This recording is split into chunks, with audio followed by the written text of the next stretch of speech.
What's up YouTube, Dale here from Zephyr Wargames, and today I am bringing you a branded illusion profile. Now I know a lot of you are going to be like, what's illusion? Well, illusion are a brand new type that were revealed in Dueling Nexus that you're able to pick up at your sneak peek event, and the best thing about it is it's all supers and commons apart from one ultra rare which should be incredibly easy to get.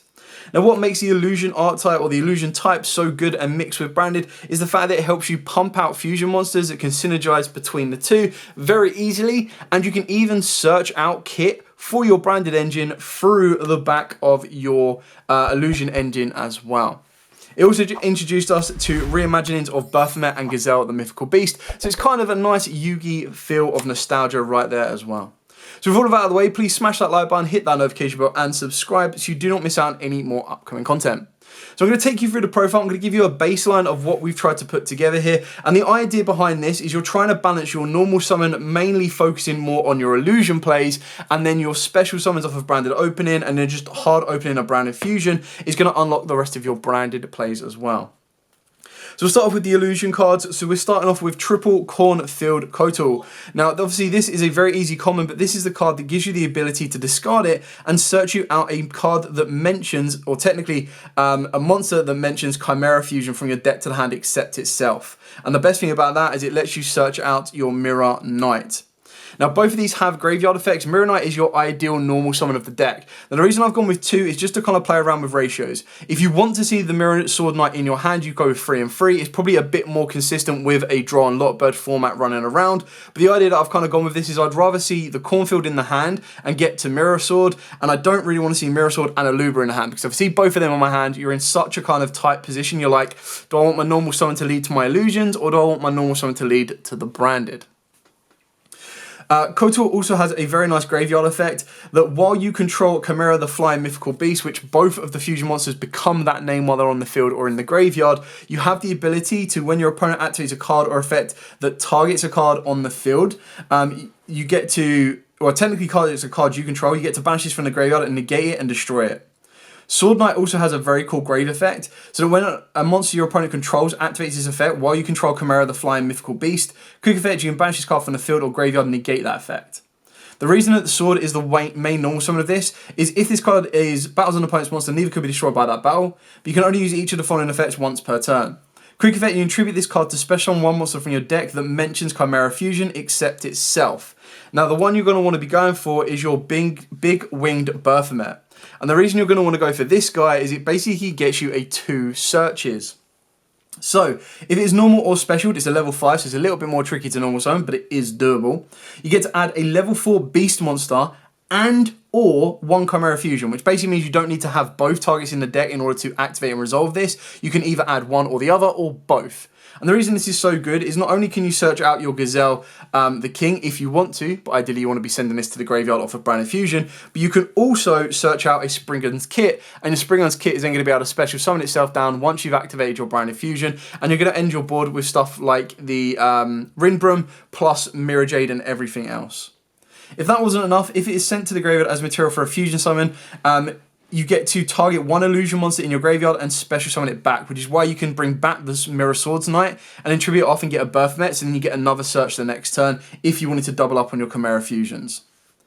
Now, Gazelle the Beast, if it's normal or special, you get to add a level 5 Fiend or Chimera Fusion from your deck to the hand. If this card is sent to the graveyard as material for a fusion summon, you get to add an illusion monster from your deck to the hand. So again, that's another way of, if you open up Branded Fusion, you can activate Branded Fusion, you can search out your Kotal can then be discarded to search out your Mirror Knight, you can then normal summon your Mirror Knight, tag it out for the Yourplaymat then gives you direct access to your kit, and it can also then give you direct access to your Chimera Fusion. So you're kind of getting the best of everything you need and looping everything around as you see fit. The reason Chimera Fusion is so good is during the main phase as a quick effect spell card, you can fusion summon 1 fusion monster from your extra deck using monsters from your hand or field as material, including a beast or fiend monster. Now the best thing about this is if you've got Albaz and you've got a fusion monster on the board, as long as that fusion monster is your Chimera Beast, you can actually tag that out and go into a Mirror Jade. What you're probably going to be doing more times than not is using this as like another pseudo branded in red, because this can actually be activated to summon out your Chimera. And your Chimera is then going to get like pops or draws or whatever you need.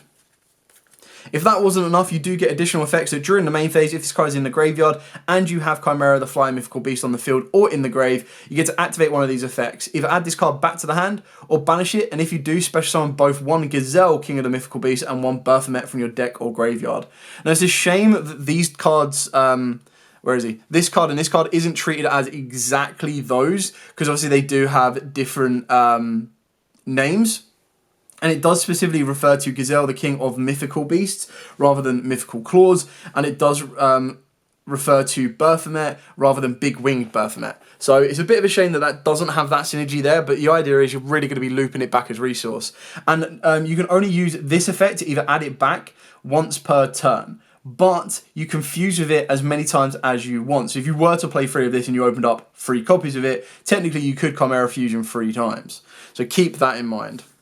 So that's it for the Illusion Engine. I've tried to keep it like at a base minimum. I don't think you need 3 Baphomets. I definitely don't think you need any more of the Mythicals. The only ones that are up for question, in my opinion, is more Mirrors and then more Fusions. But then ultimately changing it around when the new support comes out in the next set, which is 3 months away, could also give you a different angle.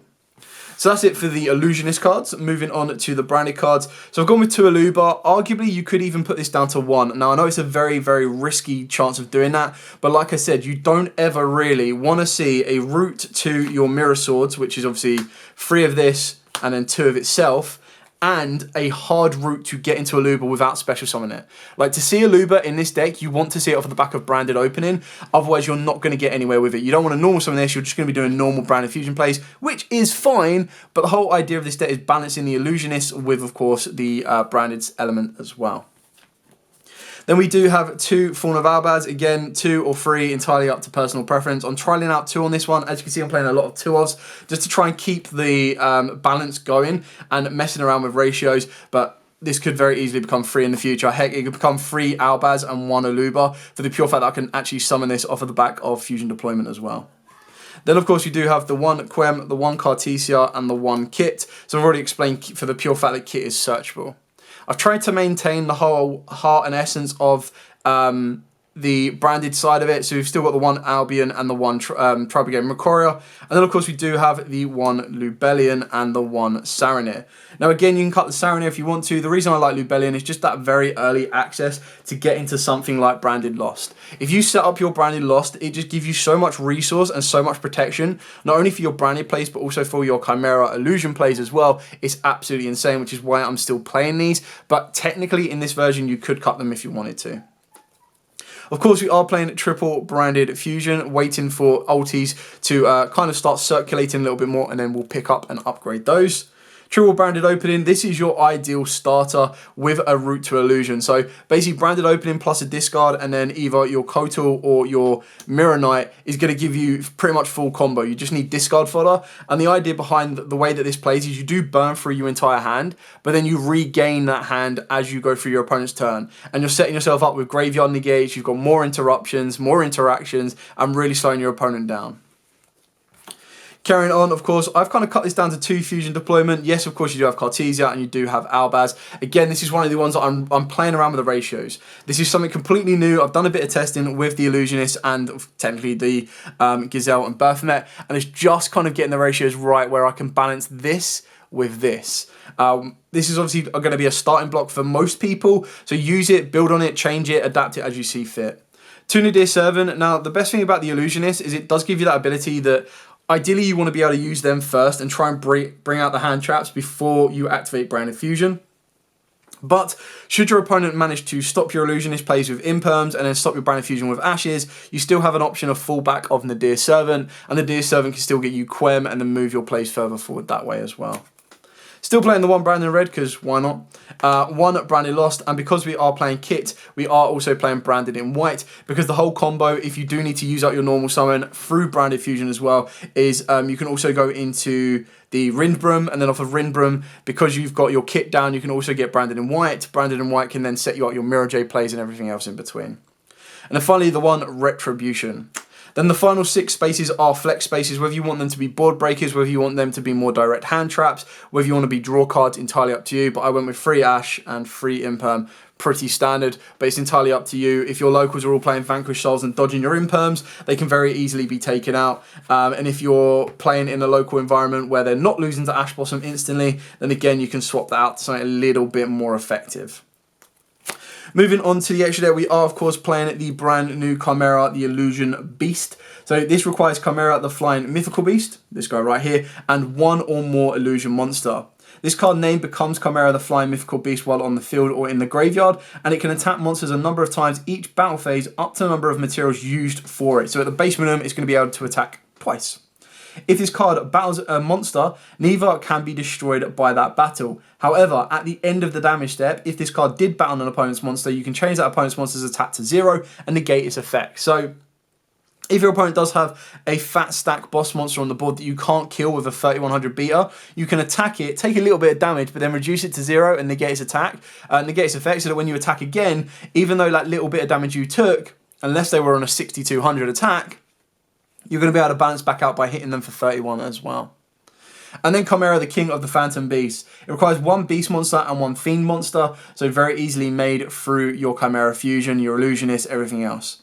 This card name becomes Chimera, the Flying Mythical Beast while on the field or in the graveyard, and you can only use each of the following effects once per turn. If this card is Fusion summoned, you can activate this effect. Send one random card from your opponent's hand to the graveyard during the end phase of this turn. So do not forget that if you activate it, you should be activating it because it means your opponent's going to be at a disadvantage. And the fact that it's random as well means you could hit their one card they need, you could hit their board breaker, and not to mention if they're burning through hand traps already, you're basically giving them a bit of a mini hand loop and absorbing as many hand traps as you can.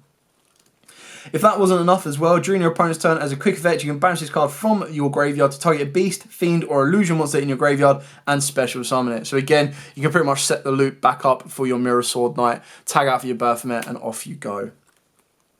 Then for the branded, pretty standard on this one, double Mirror Jade. Hello.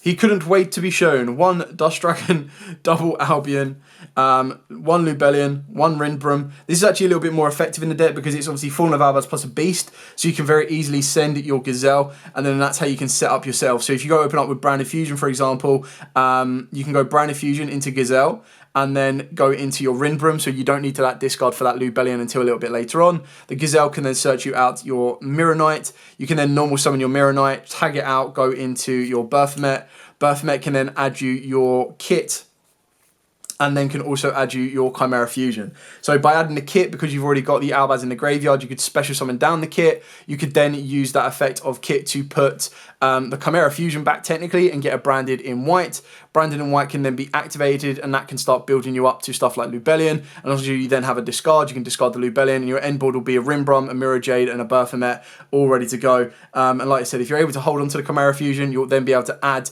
on the back of that Chimera Fusion as well, because you'll have that kit on the board already. And then you'll also have the Baphomet, which is the Fiend, so your Chimera Fusion can get you into your Chimera King, and then you recycle this and set it to the field. So once I've had a bit more consistency plays and learn more of the combos with it, I'll do you a separate video as well, just so you can kind of see how the deck can operate. I'll try and put the combo at the end of this video, or I'll do it in a separate one.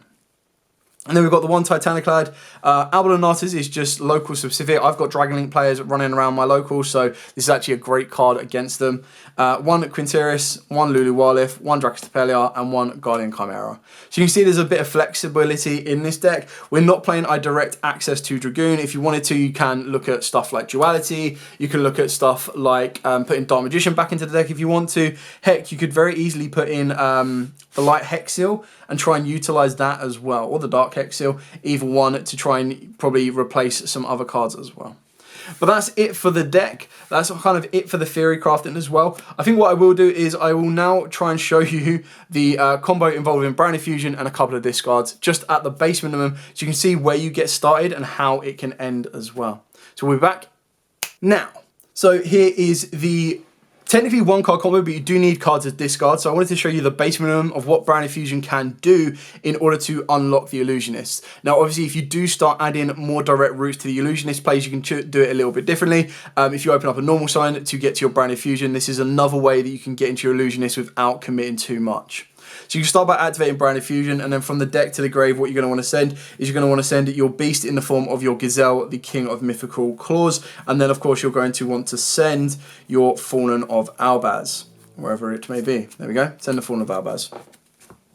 This is then going to allow you to get into Rindbrum, and then you'll be able to trigger the effect of your Gazelle, as Gazelle was just sent to the graveyard as material for a fusion summon. You get to add an illusionist monster from your deck to your hand. So you can go directly into the sword if you want to, but if you wanted to deck fin that a little bit more, you could go for the Cornfield Kotal. So if you go for the Cornfield, you discard this, you then get to add the Mirror Sword, you then normal summon the Mirror Sword, you can then trigger its effect as well, tag it out to special summon the Berthomet. Berthomet will then trigger to search out your Chimera Fusion, and then obviously make sure you search out the most important piece of this combo, being the kit, otherwise your end board's going to be a little bit less effective. Now obviously you do have Fallen of Albaz in the graveyard, so you're going to be able to special summon down the kit. You're going to use its effect, and you're going to be able to add yourself a Branded in White. It's going to allow you to kind of push your plays that little bit further forward as well. Now keep in mind, if you've opened up Lubellion, you can get Branded Lost, you're going to be able to get more searches, you've got Cartesia, you have so many more layers you can add to this. This is just the basement to show you what you can do and where you can go. Now keep in mind, you need to put a card back to the bottom of the deck, which is why we're then going to use the random cards, because you want to kind of hold on to the Chimera Fusion and the Branded in White. Now, very early doors, if you want to, you can activate the Chimera Fusion. You're going to use a Fiend and a Beast before you even want to use your Branded in White. It's entirely up to you. And this will then get you into the brand new Chimera King of the Phantom Beast. So you've now got this one set up. You'll also be able to trigger its effect, and then that is going to give you a follow-up as well. Keeping in mind that the reason you'd probably want to go for the Cornfield as well is because you've then got the targeted protection in the grave, and you've got the negate on the board as well. So really, really kind of cool. And then on top of that, your Big Wing Berthomet, because it's sent as material, you can target an illusionist monster in your graveyard and special summon it. So you're just going to be able to get a monster back on the board. So you can go for your snake, you can go for the sword. Sword is probably going to be a little bit more effective because it is a light material. So if you wanted to use it for like an Albion, or if you wanted to use it for a Lubellion or anything else like that, you do have that option for it. Not to mention as well as Chainlink 1, as you'll be using your Chimera Beast, or Chainlink 2, however which way around you want to do it. And then this will give you the ability to, obviously you have the ability to rip from your opponent's hand as well. You also, during your opponent's turn, you'll get an additional effect, but we'll get to that when we get to it. You can now activate the Branded in White, so what you want to do here is you're going to want to banish your Albaz. And then you can banish any of the dark monsters from the graveyard. You can banish Kit if you want to, you can banish the Berthomet, entirely up to you. By getting rid of these two, you're then going to be able to go into Lubellion. Lubellion can then trigger its own effect, discard a random card. This will then allow it to put itself back and put the Albaz that has been banished back and give you a Mirror Jade. Now, this is kind of one of the options you can try and do as well. So you've still got your two cards in hand. You could, if you wanted to, activate Mirror Jade's effect. Mirror Jade would then send the Albion, or it could technically send Titaniclad if you want Quem in the end phase rather than your Branded in red, which you don't need to rely on because you've already got your Chimera Fusion as well. But the idea is, what you can do here is you can activate the Mirror Jade's effect, send Titaniclad, and then you'll negate it with the Rindbrum. So this will give you the ability, once you've negated it, you can return one monster on the field. So you can return the Swordsman, so you've got a loop to start again the next turn if you want to. Ideally, you kind of want to keep it on the board, or you're going to hold it for discard fodder later on, because the discard fodder, you kind of want it in the graveyard. So give and take, but you can also use it as fusion material as well. So you're then going to use the Chimera Fusion to add this back to your hand. So you've got a fusion play to go through it, so that's your Guardian Chimera play. You can move to the end phase, you can go for Titaniclad. Titaniclad will then go for Quem, and then Quem can then send the Cartesia. Still in the end phase, if you wanted to, you could add the Cartesia back to your hand, so you're gaining even more resource. But keep in mind, you don't have an Albaz in the graveyard, so you can wait, because then as long as you leave the Quem on the board, you're going to have that ability to bring back from the graveyard your Mirror Jade once you used it. So let's say we leave our board like this, still very, very good positioning. This is kind of like an upgrade to Branded in red, depending on what target you're trying to go for. So we'll play it through to our opponent's turn. Let's say we use Mirror Jade's effect, so we'll send an Albion to banishing a card. So now Mirror Jade is spent. We don't really need to use it for anything else. You've also got the Chimera Beast if you want to. So you can now activate the Chimera Fusion. You can use the Mirror Sword tonight, and then you'll use your Mirror Jade. And the best thing about this is it doesn't banish them as well. And then it's entirely up to you if you wanted to use your Rindbrum. So let's say we've already negated with Rindbrum, you'd use that. If not, you could use the Phantom Beast. But you can also go directly into your Phantom Beast instead as well, because you can use the Chimera Beast on the hand and the Illusionist in the hand. Entirely up to you. So we're going to use the Rindbrum, because as long as we get an Albaz to the graveyard, it will still be groovy. and we're going to go into wherever it may be, Guardian Chimera. So pop 2, draw a random card, and then you can use Quem's effect. Quem can either bring back Cartesia if you want to try and push into a Dracus Tapelia, but you can also go for a, wherever it may be, back for a Mirror Jade, and Mirror Jade has now got a secondary effect live as well. So now in our graveyard, we still have, if your opponent activates a monster effect on the field, you get to negate it with the Knight. If they try and target, you can also negate with the Kotal. You've got a second Mirror Jade, so you've got 2 Mirror Jade plays, you've got a pop 2 and a draw 1 off the back of this, whatever else you've got in your hand to play around with. And then you still have the quick effect of this as well, to banish it from the graveyard to target a beast, fiend, or illusion monster in your graveyard and special summon it back. So that's just like a mini kind of look into what this deck can do. Once I've fine-tuned it a little bit more, you'll be able to see a bit more detail of where it can go, how it can push, and the different kind of routes of play. Now, I'm not saying this is the best one. I still feel the most competitive version of this deck, sadly, is when you gimmick lock your opponent, because 99.999% of the time, if you gimmick lock your opponent, you win that duel, in my opinion. So that is probably the most effective version of this deck. However, I do really like the introduction of the Illusionist. I do like what they can add to Branded, and I like the different angles that it can kind of provide as well. Anyway, thank you so much for watching. If you do have any questions, by all means, please put them in the comments down below. Like I said, use this as a template, build off the back of it, adapt it to what personally works for yourselves. I'm still testing around with it. I'm still playing around with it. I've only just physically picked up the cards as well, and trying to find different creative options and different creative outlooks for what the deck can do and produce. But for now, thank you so much for watching. Don't forget to like, comment, subscribe, share. Till next time, as absolutely always, stay safe, and of course, happy dueling.